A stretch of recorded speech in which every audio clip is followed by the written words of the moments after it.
5 राज्यों में हुए चुनावों का नतीजा आज आ गया। सभी की नज़र पश्चिम बंगाल में थी, जहां पर ममता बनर्जी ने बहुत ही बड़े अंतर से जीत दर्ज की। स्वतंत्रता संग्राम सेनानी की बेटी हैं ममता। जब पिता ने अंग्रेजों के सामने हार नहीं मानी, तो उनकी बेटी कैसे हार मानती। एक तरफ केंद्र सरकार थी, उनके केंद्रीय मंत्री थे, लंबा चौड़ा लाव लश्कर, मीडिया का तामझाम, पर दीदी अकेले थी। सूती साड़ी और हवाई चप्पल के साथ वो जनता के बीच थीं।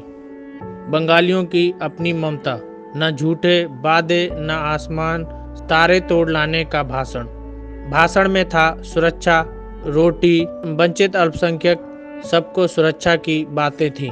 दीदी का पैर टूटा पर इरादा नहीं टूटा। व्हीलचेयर में नाप लिया बंगाल को। अब दीदी की ओर देश देख रहा है।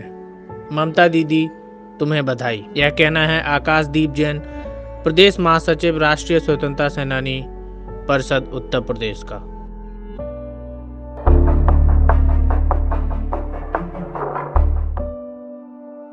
सैंपई ग्राम पंचायत से प्रधान पद से सपा समर्थित रामफल वाल्मीकि ने जीत दर्ज की है। प्रतिद्वंदी विनीता देवी को मिले मात्र 15 वोट। सैंपई में पहली बार आज़ादी के बाद हुआ था मतदान। सैंपई में आरक्षित सीट होने के बाद पहली बार दलित जाति का प्रधान बना। समाजवादी पार्टी के प्रमुख अखिलेश यादव के चचेरे भाई अभिषेक यादव ने भी जीत दर्ज की है। सैंपई द्वितीय से जिला पंचायत सदस्य पद के उम्मीदवार हैं अभिषेक यादव।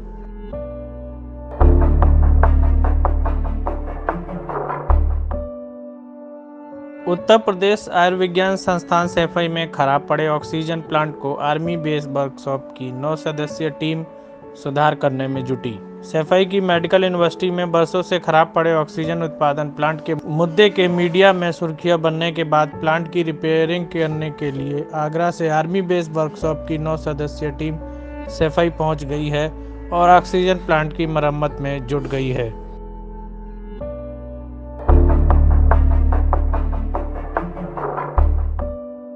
एनएस तोमर, मुख्य चिकित्सा अधिकारी इटावा को रेड क्रॉस, समाज उत्थान समिति एवं हिंदू युवा वाहिनी ने किया सम्मानित।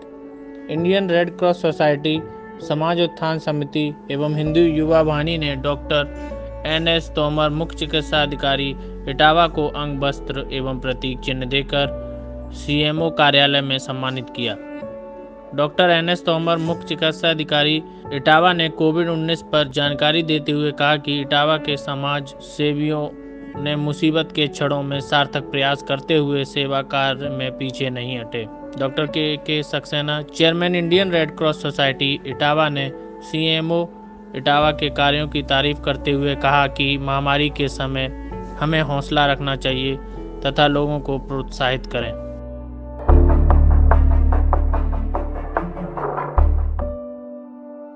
सीबीएसई ने 10वीं के छात्रों के लिए मूल्यांकन नीति जारी की है। केंद्रीय माध्यमिक शिक्षा बोर्ड ने 10वीं के छात्रों की परीक्षा परिणाम घोषित करने के लिए मूल्यांकन नीति शनिवार को जारी कर दी है। इसके तहत स्कूल छात्रों को यूनिट टेस्ट, अर्धवार्षिक परीक्षा, प्री बोर्ड परीक्षा और आंतरिक मूल्यांकन के आधार पर अंक दे सकेंगे।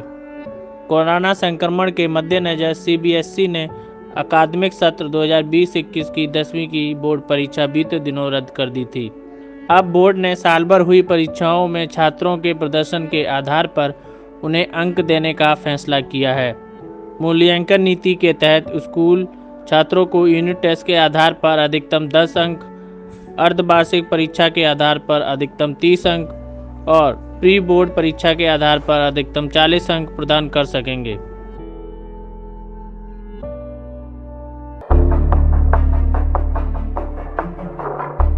इटावा टाइम्स की ओर से आप सभी से निवेदन है कि कोरोना से बचने के लिए सामाजिक दूरी बनाएं, अपने हाथ साबुन से धोते रहें और फेस मास्क अवश्य लगाएं और साथ ही अनावश्यक रूप से घर से बाहर न निकलें। घर पर रहें, सुरक्षित रहें। यदि आप इन कोरोना नियमों का पालन करते हैं तो आप स्वयं को और दूसरों को कोरोना से बचा सकते हैं। अतः इटावा टाइम्स का निवेदन है कि आप सभी नियमों का पालन करें और सुरक्षित रहें।